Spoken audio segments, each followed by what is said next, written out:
할렐루야, 성도 여러분 반갑습니다. 수요 성경 공부 시간입니다. 오늘 본문은 마가복음 11장 27절에서 33절인데요. 대제사장의 무리들이 주님의 권위를 무시하는 장면입니다. 장소는 예루살렘 성전입니다. 대제사장의 무리들, 즉 바리새인들과 서기관들의 무리들, 장로들이 주님께 나와서 항의를 합니다. 무슨 권위로 이런 일을 하느냐? 누가 이런 일할 권위를 주었느냐? 그들은 물었습니다. 이들은 지난번 명절에도 주님을 체포하려고 시도했었습니다. 지난번 명절이란 직전 가을의 초막절을 가리킵니다. 그 자세한 내용은 요한복음 7장에 기록되어 있죠. 전날에 주님은 추상 같은 태도로 성전을 정화시키셨습니다. 대제사장의 무리들은 이것을 지금 문제 삼고 있는 거죠. 주님은 답하셨습니다. 그런데 주님은 직접 자신에 대해서 답하시지 않고 우회하셨습니다. 즉 세례 요한의 권위를 그들이 인정하는지 그렇게 우회하는 물음을 물으셨습니다. 왜냐하면 세례 요한의 권위는 이미 백성들에게 인정받고 있었기 때문에 그렇습니다. 그가 자기의 절개를 꺾지 않고 순교함으로써 모든 백성들이 그의 권위를 다 인정하고 있었기 때문입니다. 주님은 물으시기를 30절에서 그러면 요한의 세례가 하늘로부터냐 사람으로부터냐 내게 대답하라 라고 대제사장의 무리들에게 물으신 겁니다. 그러자 그들은 혼란에 빠질 수밖에 없었습니다. 왜냐하면 대답은 오직 두 가지밖에 없었는데요. 첫 번째, 그의 세례가 하늘로부터 왔다라는 대답하고 아니다, 사람으로부터 나온 것에 불과하다라는 대답 두 가지입니다. 그런데 문제는 그들이 하늘로부터 세례 요한의 권위가 왔다고 인정하게 된다면 왜 세례 요한을 적극적으로 따르고 받들지 않았느냐 비판을 들을 것입니다. 그러나 반대로 사람으로부터 나온 것에 불과하다고 폄훼하면서 대답을 한다면 역시 그들은 곤란해질 수밖에 없습니다. 왜냐하면 세례 요한이 순교함으로써 그의 이 신적으로부터 온 권위가 더욱더 확실해졌기 때문에 그렇습니다. 그래서 그들이 그것을 인정하지 않고 세례 요한이 인본주의적인 것이다 이런 식으로 폄하했다가는 이 대제사장의 무리들의 통찰력이 별것 아닌 것에 불과하다는 것이 드러나고 말 것입니다. 이렇게 그들은 자신들의 위신이 깎이는 것도 싫었던 겁니다. 워낙 세례 요한이 신적인 권위가 있었다는 것이 대세였기 때문에 그렇죠. 그러자 그들은 궁여지책으로 답할 수밖에 없었습니다. 우리는 알지 못하노라. 어떻습니까? 대답을 회피한 것이죠. 그러자 주님께서도 나도 무슨 권위로 이런 일을 하는지 이르지 않겠다고 답하시게 된 것입니다. 그들이 먼저 답을 회피했기 때문에 주님도 굳이 답하실 필요가 없어진 겁니다. 별 문제가 될 수 없는 상황이 되어버린 것이죠. 답하시지 않으셔도요. 그러나 이것으로써 주님도 세례 요한처럼 하늘로부터 그 권위가 주어져서 이 일을 행하신 것을 밝히신 결과가 되었던 것이죠.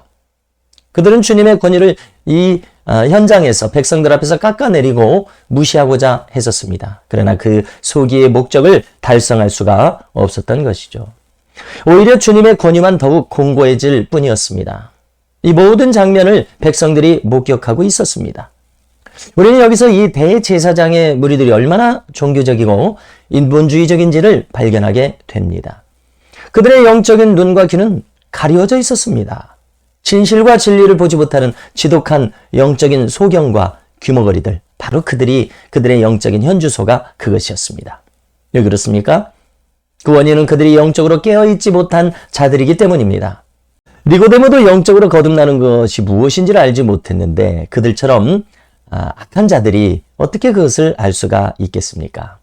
인간이란 데살로니가전서 5장 23절에서 말씀하는 것처럼 영과 혼과 몸으로 이루어져 있습니다. 이 중에서 인간이 거듭남으로 영주도적인 사람이 되지 못한다면 그는 혼주도적인 사람밖에 되지 못합니다. 혼주도적인 사람이면서 동시에 영이 잠들어 있다면 이 사람은 종교적인 사람밖에 되지 못할 가능성이 큽니다. 그렇지 않습니까? 수가성 여인에게 주님께서 말씀하셨던 것처럼 참된 예배자는 어떻게 예배합니까? 영이신 하나님께 자기의 영으로서 예배하는 자입니다. 그렇지 않고서는 그는 도저히 영주도적인 사람이 되지 못합니다. 어떤 사람이 영주도적인 사람이라면 주님을 알아보지 못할 수가 없습니다. 그래서 이들은 스스로 주님을 지금 거절하고 있죠. 자신들이 얼마나 영적으로는 잠들어 있는 자들인가 하는 것을 반증하고 있을 뿐이었습니다. 여러분, 우리 교회는 연초부터 우리 모두가 영주도적인 사람이 되어야 할 것을 강조했었습니다.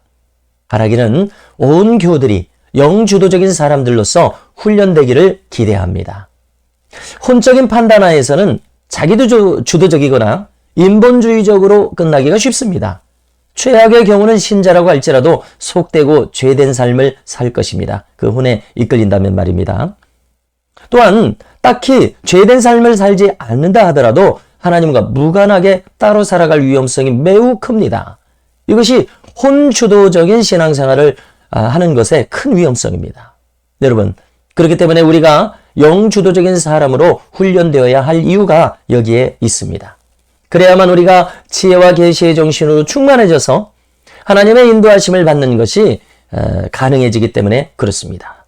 하나님의 인도하심을 받는 것은 승리하는 신앙인이 되기 위해서는 절대적으로 필요한 것입니다. 이것은 취사 선택할 문제가 아닙니다. 우리 모두가 그 방향으로 추구해 나가야 합니다. 여러분, 그렇지 않으면 끊임없이 신앙인은 시행착오를 반복하게 될 것입니다. 그리고 이것은 신앙의 정도를 걷게 되기까지 끊임없는 연단으로 이어질 수밖에 없을 것입니다. 그러므로 여러분, 우리는 영주도적인 사람이 되기를 훈련해야 합니다. 그래서 우리는 연초부터 전교인이 성령 세례를 받아야 할 것에 대해서, 전교인이 기도 생활 해야 할 것에 대해서 강조하고 있고, 또 우리 교회 10대 기도 제목으로 삼고 있습니다. 저 대제사장의 무리들처럼 하나님을 부르면서도 하나님을 거역할 수 있다는 것이 얼마나 충격적입니까? 그러나 자칫 우리들에게서도 얼마든지 이와 같은 일들은 일어날 수 있습니다. 여러분, 오늘 본문에서 주님의 권위는 하늘로부터 왔습니다. 이 권위라는 말은 헬라어로는 엑수시아라고 하는데요. 그 뜻은 본질로부터라는 뜻을 가집니다. 여러분, 우리도 마찬가지입니다. 우리도 우리 자신이 본질이신 하나님과 교통하지 않는다면 공허한 전통주의와 종교적인 신앙인에 그치고 말 것은 명약관화합니다. 여러분, 주님과 마찬가지로 우리의 권위도 본질이신 하나님으로부터 나올 수 있기를 간절히 소망하게 됩니다. 오늘은 이상으로 마치겠습니다. 감사합니다.